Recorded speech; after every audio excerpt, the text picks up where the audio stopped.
Kelime tayyibe 73. Abdullah bin Mas'ud radiyallahu anhudan rivayet. Peygamber sallallahu aleyhi ve sellem: İnsanın жүрөгүнө шайтандан bir oy, жана периштеден bir oy келет. Шайтандан келген ой жаман иштерге, күнөөнү жасоого шыктандырып, чындыкты жалганга чыгарууга үндөйт. А периштеден келген ой жакшы иштерди жасоого шыктандырып, акыйкатты бекемдөөгө үндөйт. Кимдин жүрөгүнө жакшы ой келсе, аны Алладан экенин билип, ага мактоолорду айтсын.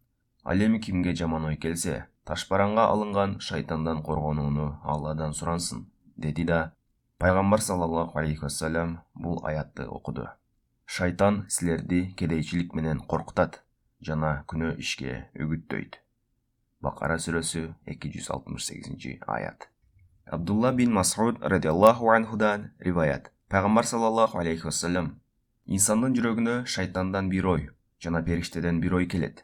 Шайтандан келген ой жаман иштерге, күнөөнү жасоого шыктандырып, чындыкты жалганга чыгарууга үндөйт. А периштеден келген ой жакшы иштерди жасоого шыктандырып, акыйкатты бекемдөөгө үндөйт. Кимдин жүрөгүнө жакшы ой келсе, аны Алладан экенин билип, ага мактоолорду айтсын. Ал эми кимге жаман ой келсе, ташбаранга алынган шайтандан коргонууну Алладан сурансын, деди да Пайгамбар саллаллаху алейхи вассалам бул аятты окуду. Шайтан силерди кедейчилик менен коркутат жана күнөө ишке үгүттөйт. Бакара сүрөсү 268-аят. Термизи.